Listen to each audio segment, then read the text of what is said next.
La tuerie de Sandy Hook.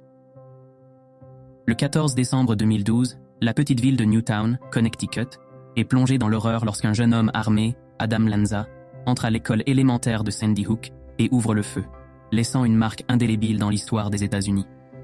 Ce matin-là, Lanza, âgé de 20 ans, commence son carnage en tuant sa propre mère à leur domicile. Il se rend ensuite à l'école élémentaire de Sandy Hook, armé de plusieurs fusils et munitions. En quelques minutes terrifiantes, Lanza pénètre dans les salles de classe et commence à tirer sur les élèves et le personnel. Le résultat est dévastateur.